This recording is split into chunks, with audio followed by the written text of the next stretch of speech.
Voilà, c'est Monsieur Ibrahim Ndiaye. Je suis juriste, formateur et consultant.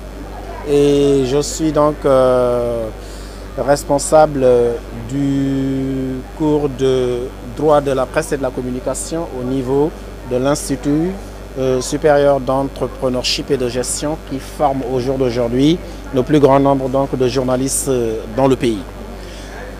Nous sommes en train de fêter au Sénégal le 30e anniversaire de la Déclaration universelle des droits de l'enfant et nous sommes le droit international, donc la Convention internationale des droits de l'enfant, je veux dire, et au Sénégal, nous l'avons ratifié depuis 1990. Depuis 1990, il y a eu beaucoup d'efforts qui ont été déployés. Nous sommes dans le domaine des journalistes et nous avons constaté que beaucoup de journalistes ont des difficultés à appréhender ce qui est dit dans cette convention-là. C'est la raison pour laquelle nous nous sommes dit qu'il était bon de capitaliser au moins une chose, faire en sorte que les étudiants qui sont actuellement en formation puissent bénéficier donc de tous les modules parlant de la protection des droits de l'enfant.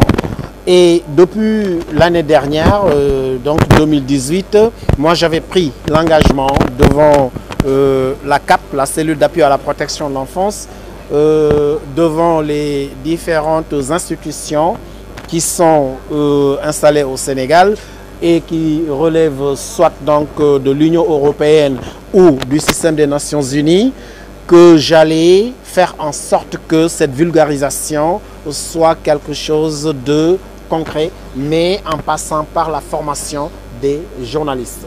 C'est à ce niveau-là donc qu'on avait décidé d'introduire dans le module de droit de la presse et de la communication que je dispense une partie qui sera réservée donc aux droits de l'enfant.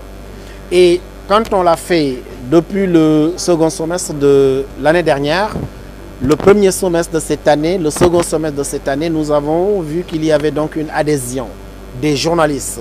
D'abord parce que chacun d'entre nous est intéressé par le sujet qui est l'enfant. Nous tous, nous sommes sensibles donc aux choses qui tournent autour de l'enfant. Alors on s'est dit qu'il faudra s'ériger en bouclier.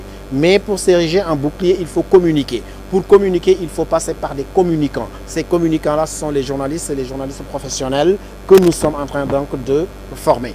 Dès l'instant que le journaliste est formé dans sa formation initiale aux différents droits qui touchent son secteur, son domaine d'activité, c'est-à-dire le journalisme de la communication et plus particulièrement les droits de l'enfant, on est à peu près sûr que ce journaliste-là n'aura pas de maille à partir avec la justice dans l'exploitation donc de tous les sujets qui concernent naturellement donc l'enfant ou en tout cas les domaines pour lesquels la législation a clairement parlé et les dispositions qui sont retenues dans la loi aussi ont été enseignées donc, dans la formation. À partir de là maintenant, nous nous sommes dit qu'il y a le 10e anniversaire aussi du droit international des droits de l'homme. Et l'Institut international des droits de l'homme de Strasbourg, la fondation Frédéric Naumann, dont vous avez entendu parler le directeur régional donc de l'Afrique de l'Ouest, la fondation René Cassin, le ministère de la Femme, de la Famille, du Genre et de la protection des enfants, la CAP, la cellule d'appui à la protection de l'enfance, l'Union européenne, l'ensemble de ses partenaires institutionnels ont fait confiance à l'ISEG.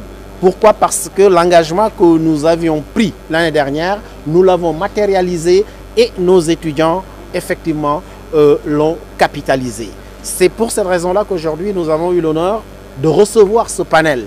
Et c'est au niveau étatique que cela a été décidé. Parce que moi, c'est mon téléphone qui a sonné, j'ai décroché, la CAP m'appelle pour me dire nous avons choisi d'abord l'ISEG pour siéger, plutôt pour abriter le panel en side events, c'est-à-dire en événement parallèle de la célébration donc, de ce 10e anniversaire des droits du droit international des droits de l'homme.